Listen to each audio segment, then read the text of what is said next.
Jung, l'un des esprits les plus brillants de l'histoire, a établi 5 principes puissants qui ensemble vous aident à devenir la personne que vous craignez d'être, votre ombre. Laissez-moi vous montrer comment décoder et relier ces principes, dans un ordre très précis, peut libérer votre moi ultime. Le monde est suspendu à un fil, et ce fil est la psyché humaine. Il n'existe pas d'âge défini, c'est toute la condition humaine. Oui, nous sommes le grand danger. La psyché est ce grand danger. Que se passerait-il si quelque chose tournait mal avec la psyché? Pour entamer ce voyage, vous devez d'abord affronter votre ombre. Mais avant cela, il faut comprendre ce qu'est vraiment l'ombre. Dans l'un de ses écrits, Carl Jung explique qu'à un niveau civilisé, l'ombre est vue comme un GFF personnel, un faux pas, un travers, des défauts, etc. Des traits ensuite attribués comme faiblesse de la personnalité consciente. L'ombre, c'est un peu comme ces parties honteuses de vous-même que vous avez remisées dans votre placard. Cela inclut des sentiments tels que la colère, la peur et l'envie, mais aussi des talents ou désirs refoulés. Elle peut en fait contenir des aspects à la fois positifs et négatifs, réprimés parce que vous ou les autres ne les trouvez pas acceptables. Maintenant que vous savez ce qu'est l'ombre, il est temps de l'affronter. Vous devez, vraiment vous devriez, affronter votre ombre car l'ignorer ne fait que la renforcer, l'assombrir, jusqu'à ce qu'elle prenne le contrôle de votre vie, sans même que vous en ayez conscience. Mais bien sûr, vous pouvez stopper cette folie. Pour cela, vous devez apporter la lumière à votre propre obscurité. Un homme n'est pas complet s'il ignore cet aspect de lui-même. Il ne peut pas vivre uniquement dans un monde de vérité statistique. Il doit vivre dans un monde de sa vérité biologique, l'expression de ce qu'il est vraiment, de ce qu'il ressent. Une manière d'observer sa propre ombre est de noter mentalement ou par écrit les moments où surgissent des émotions intenses telles que la colère, la jalousie, la peur, l'envie. Les spécialistes en psychologie jungienne recommandent de réfléchir à ces sentiments pour découvrir des parties de nous-mêmes que l'on pourrait éviter.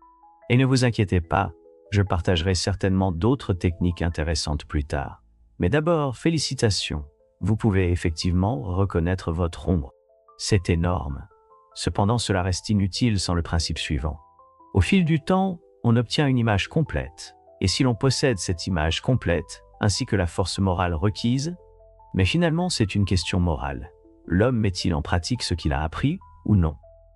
Carl Jung insiste beaucoup sur le principe d'accepter son ombre en assumant la responsabilité de son côté refoulé, sans excuse, sans rejeter la faute sur les autres.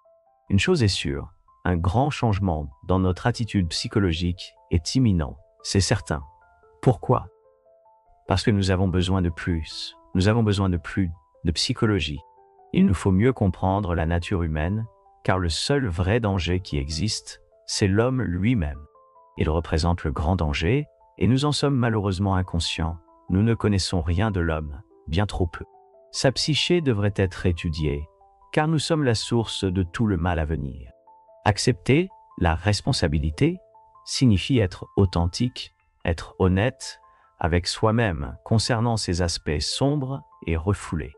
C'est une sorte de super pouvoir, selon la perspective du docteur Jung. C'est ce qui distingue le fait de regarder passivement la vie, se dérouler de celui de se concentrer sur ce que vous pouvez contrôler, tout en élaborant des stratégies pour devenir la personne que vous n'auriez jamais cru pouvoir être. Nous sommes façonnés par notre éducation, par l'influence de nos parents, qui ne sont en aucun cas toujours des individus autonomes. Ils ont été influencés par des idées historiques ou ce que j'appelle la domination. C'est le facteur le plus déterminant en psychologie. Nous ne sommes pas d'aujourd'hui ni d'hier. Nous venons d'une époque immense de responsabilité. Il est temps d'ouvrir la communication avec votre ombre. Il existe, bien sûr, de fortes différences individuelles. Certains individus possèdent une connaissance étonnante d'eux-mêmes, mais même ces personnes ignorent souvent ce qui se passe dans leur propre conscience. L'ombre détient souvent des aperçus précieux, des indices et des messages sur vos besoins non satisfaits, mais aussi sur des désirs refoulés et même des problèmes non résolus. Pour prendre un exemple simple, disons que votre ombre cache secrètement une passion pour l'ingénierie. Cela pourrait se traduire par une satisfaction ou même une envie envers quiconque poursuit une carrière dans ce domaine. Vous détenez désormais une information cruciale qui peut débloquer votre meilleure vie.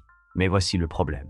Cette information reste inutile si vous ne savez pas quoi en faire. C'est là qu'intervient le quatrième principe. Le quatrième principe concerne l'intégration de vos parts refoulées dans votre moi conscient, mais cela ne veut en aucun cas dire laisser ces traits négatifs, agir librement et sans contrôle.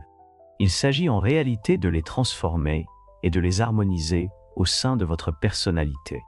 Alors, disons que Antoinette en veut à Brutus au travail parce qu'il a encore obtenu une promotion. Mais un jour, au lieu de détester davantage Brutus, elle s'inscrit à des cours de fabrication de bretzels et fait un effort supplémentaire pour bien faire bouillir la pâte. La prochaine chose que vous savez, grâce à cette nouvelle confiance, elle atteint ses objectifs aux côtés de Brutus. Elle a décidé de se transformer, de transformer son côté obscur en une qualité très positive.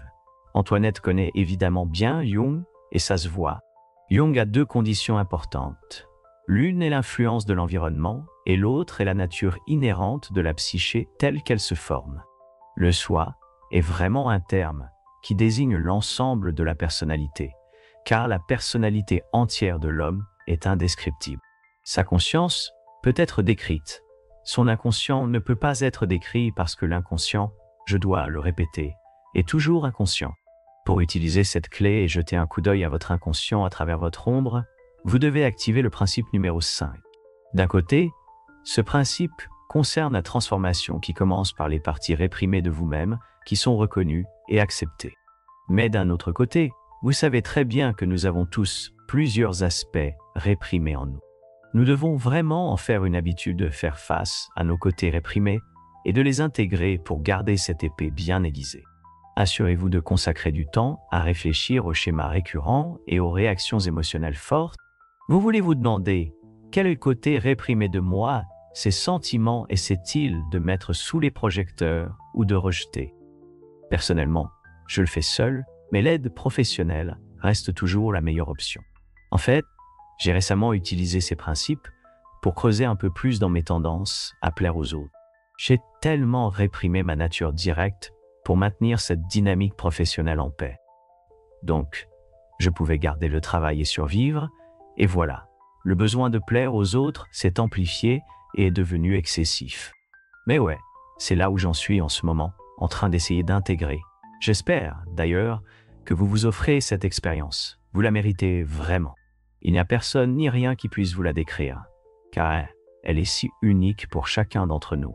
Avant de vous laisser, voici une autre vidéo que YouTube pense que vous allez absolument aimer. J'espère que vous apprécierez. À la prochaine!